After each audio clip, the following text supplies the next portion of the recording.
Eu sou muito ligado às formas circulares, sempre tive uma atração profunda pelas formas circulares, porque eu acho que essas formas elas induzem as pessoas a um certo tipo, a uma certa estado meditativo, né?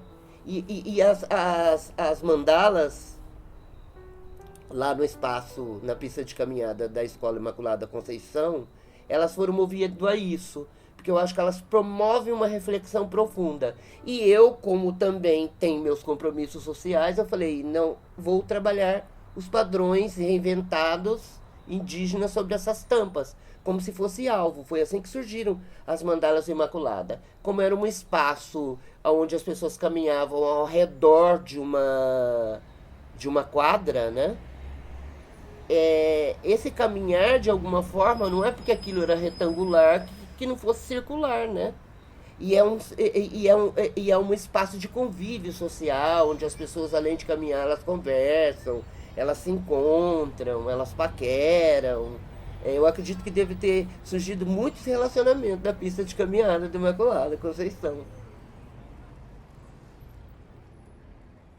Eu levei basicamente, eu acho que quase uns 9 meses para pensar o que eu iria fazer com esse espaço. E decidi por essas formas circulares. Por quê? Porque lá outrora era conhecido como Caminho de Índio. Então eu falei, esse é o espaço ideal para falar sobre as nossas populações indígenas. Que é algo que eu faço com muito orgulho, porque eu tenho muito de sangue indígena nas minhas veias. E isso me acompanha desde que eu me conheço por gente, né? E então eu criei a série Emblemáticos, que são como se fossem alvos, um alvo de observação.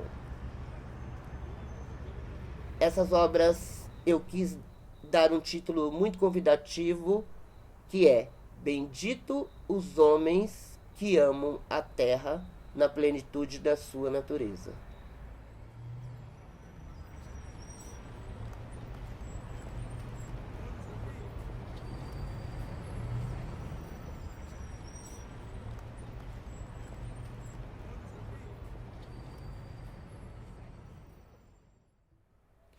Eu sou Marcelo Lima, tenho 58 anos, nasci em Dourados, mas fui criado em outra cidade, em Rio Brilhante, que foi onde começaram a surgir desde muito novinho minhas inquietações em torno da arte, né? Eu já sabia o que eu queria fazer desde muito novo, acho que desde 10 anos de idade eu já sabia o que eu queria fazer, que era arte, mas não sabia aonde.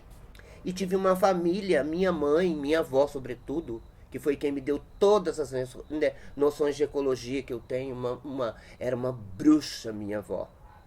Profundamente ligada à natureza, uma mulher sábia. O meu avô também. Eu morava num lugar que era um paraíso. Fantástico. A minha relação com casa de madeira vem dessa época, de quando eu era jovem. Eu passei minha infância toda, desde criança, morando numa casa de madeira gigantesca, com um quintal altamente sustentável. Eu tive, até o início da minha adolescência, uma vida totalmente sustentável. Tudo que comíamos era produzido no quintal. Frutas, até o café, por incrível que pareça. Eu sou uma pessoa que sei torrar um café numa máquina de torrar café com fogo a lenha como ninguém. Vem muito dessa experiência. E eu sempre lidei muito, manipulei muito essas coisas da natureza quando era criança, inventava meus brinquedos. Até lembro muito do seu Manuel de Barros, nosso grande poeta, de um poema dele que chama é, A Infância sob Sucatas, que me interessa muito, que moveu até um desses objetos, trabalhando também a poesia. Essa questão dos materiais, né? Sempre foi uma questão muito profunda para mim, desde que eu sou criança. Sempre fui curioso, criativo, gosto de ficar inventando, gosto da pesquisa de materiais. Eu sempre tive um rigor com essa pesquisa, mesmo antes quando eu não tinha maturidade, né? Sempre procurava ver com profundidade com o material que eu estava lidando, ver as profundezas dos materiais, os nuances dos materiais, essas coisas secretas que todo material contém, né?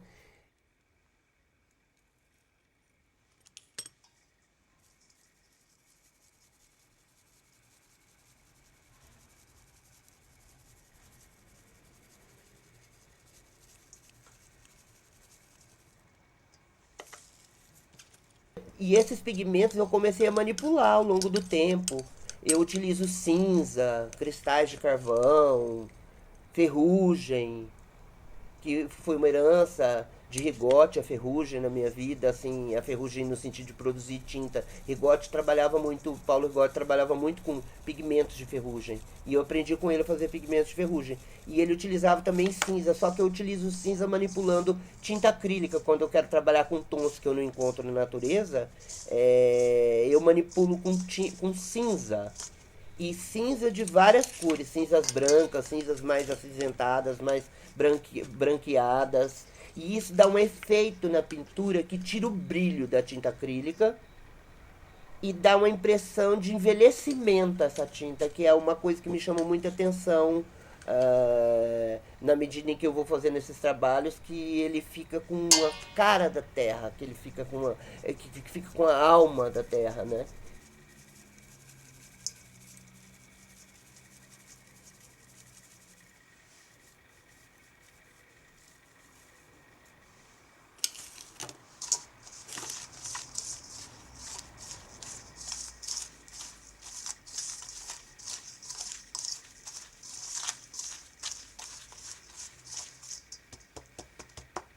Agora tem outro processo.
Eu acabo com as minhas digital fazendo isso.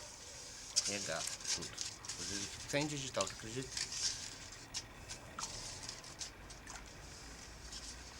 Agora eu vou colocar pra decantar.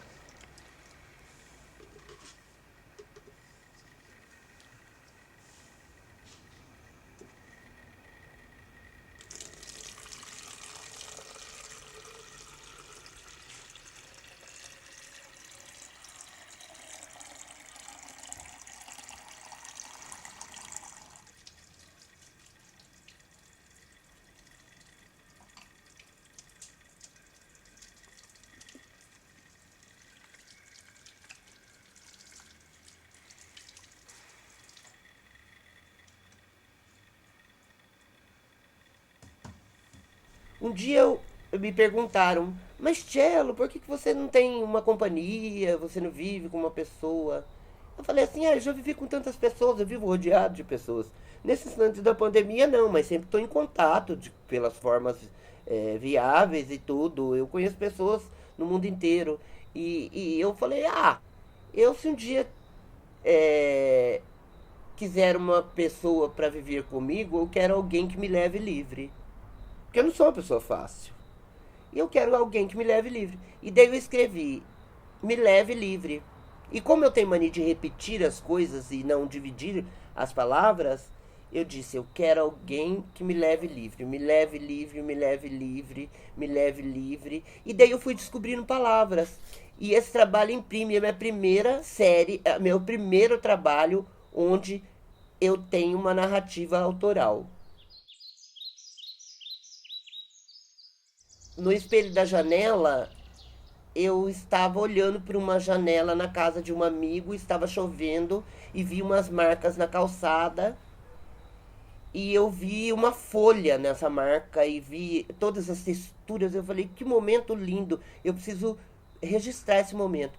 Peguei um suporte, foi lá, passei cola no suporte, foi lá e colei na calçada. E depois eu deixei secar esse material e retirei. Então são experiências livres. São experiências movidas à emoção. Por exemplo, as oxidações são oriundas dessa minha observação sobre a beleza da ferrugem, a cor que me interessa, a história que esses materiais têm. E eu, de alguma forma, eu trabalho como se fosse fazer uma gravura disso. E a oxidação coleto determinadas peças que já estão enferrujadas ou que eu desejo enferrujar. Eu alimento isso para que esses processos, adianto esses processos com química, que também são químicas sustentáveis, e depois eu coloco sobre um suporte e fico alimentando com essa química, com esses materiais sob suporte, até que eles são gravados no suporte a partir de oxidação. Recorto e coloco na tela, porque na verdade a minha pintura ela vale de muitos recursos. Eu trabalho com assemblagem, que são colagens de material, eu colo sobre a tela as oxidações e depois eu trabalho, vou costurando isso com a pintura, com os bordados, com outros materiais, sementes. E é algo que de alguma forma carrega toda essa potência do valor simbólico que esses materiais têm e todo esse referencial histórico de onde eles vêm, o que levou a que eles ficassem da forma com que eles estão, as marcas do tempo estão impressas. O tempo me interessa. Eu trabalho com conceitos de tempo e memória e esses materiais são fundamentais para que eu embase de forma coerente esse meu propósito. A minha poética está muito ligada ao chão. A minha poética está muito ligada à natureza. Eu preciso da natureza. Eu sou uma pessoa bastante urbana, sou até cosmopolita.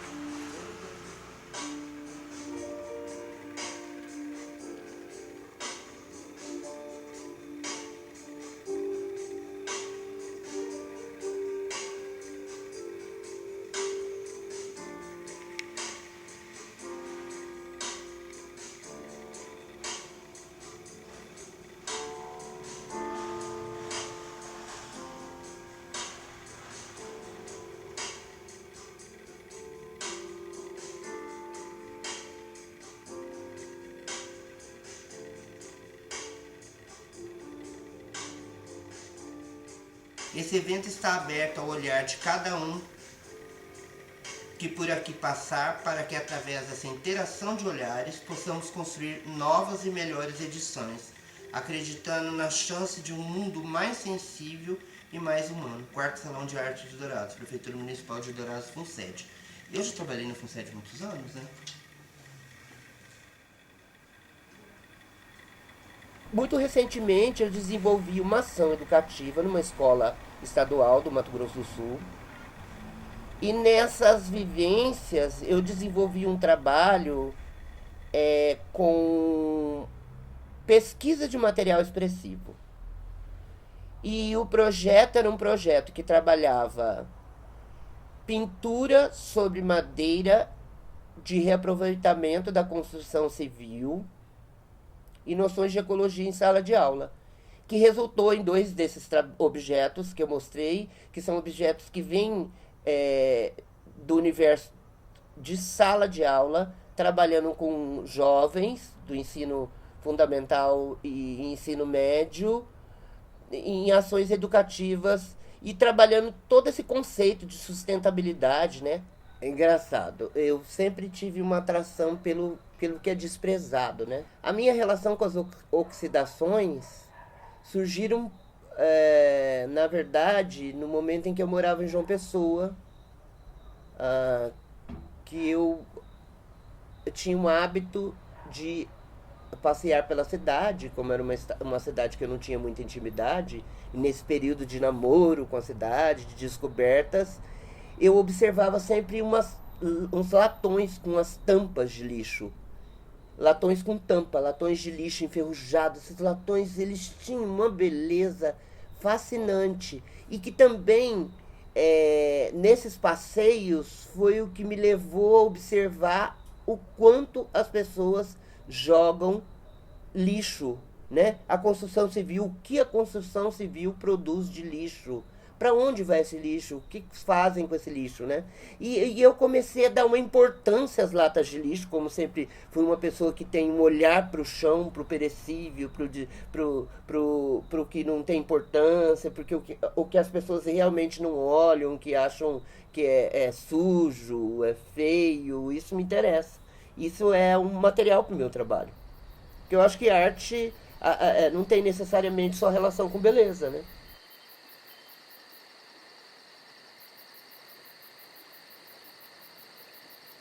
E trouxe essas duas tampas, que eu tenho esses dois trabalhos que eu fiz sobre a tampa, e realizei esse trabalho aqui. Essas tampas vieram na mala. É muito curioso isso. Por exemplo, a marca do tempo, né? O que a ferrugem faz, esse tempo impregnado, né? Essa memória que esses materiais têm, né? A memória e o tempo me interessam muito. O tempo das coisas, o tempo da terra, o tempo da natureza, as transformações que hoje são desastrosas e assustadoras, né? E eu acho que utilizar esses elementos de alguma maneira você traz para o espectador esse olhar novo, esse olhar transformado, mas que também remete aquele tempo da coisa, o nuance das ferrugens, a ação do tempo, que está prismado na ferrugem e tudo. Acho muito interessante lidar com esses dados. E eu acho que esse material é um material que comunica, né? E às vezes ele está até pronto, ele não precisa de interferência nenhuma, né?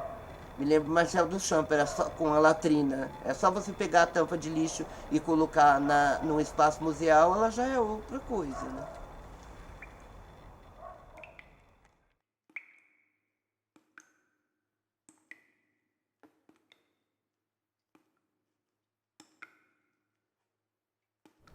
Algo que eu acho importante salientar assim, no universo das artes é essas conotações que as pessoas costumam dar aos artistas que nascem no lugar, como artista regional, qualquer coisa parecida, a partir das suas temáticas, né? Por exemplo, sempre atribuíram a mim a característica de artista regional. E eu acho isso uma bobagem. Eu acho que não é uma coisa que não tem muito sentido, porque na verdade qualquer artista ele vai sofrer influência do seu meio, ele vai estar falando sobre o seu meio, vai estar falando sobre o seu contexto, no contexto onde está inserido, né? Não há como você fugir do seu ambiente. Não há como você fugir do seu ambiente se você está inserido nele. Você de alguma maneira vai acabar retratando esse ambiente, né? Então, na medida em que você retrata esse ambiente, você universaliza o local. Eu sou um artista contemporâneo. Eu vivo neste tempo, eu falo deste tempo, falo das minhas coisas e evidencio as características delas, as mais superficiais, as mais profundas. Às vezes eu não tenho interesse em ter um rigor excessivo. Eu sou uma pessoa que sempre fui pelas liberdades, entendeu? E às vezes eu acredito que os processos, você antes, no meu passado, eu elaborava tudo previamente, fazia esboços elaboradíssimos para produzir uma obra que eram obras também, né? E daí eu fui descobrindo os processos e fui vendo a liberdade que esses processos promovem no fazedor de arte. E muitas vezes você elabora uma coisa profundamente e essa coisa não acontece no momento em que você vai fazer a obra, que vira outra coisa. Às vezes é a obra que manda em você. Muitas vezes é a obra que manda em você. Flechaço foi um trabalho que surgiu quando eu cheguei em Dourados, depois do período que eu morei em João Pessoa. Morei 8 anos, quase 8 anos em João Pessoa. E eu fui convidado por um amigo para uma mostra e eu precisava fazer um trabalho. E eu resolvi me dedicar e colocar todas as técnicas que até então eu tinha deixado em João Pessoa. e fiz o flechaço. E o flechaço tem uma gama de lugares condensados através dessas tintas. É um trabalho bastante impactante, porque eu utilizei cores muito fortes, a partir de uma base neutra muito ligada à terra, de materiais lona oxidada, folhas trituradas, sementes.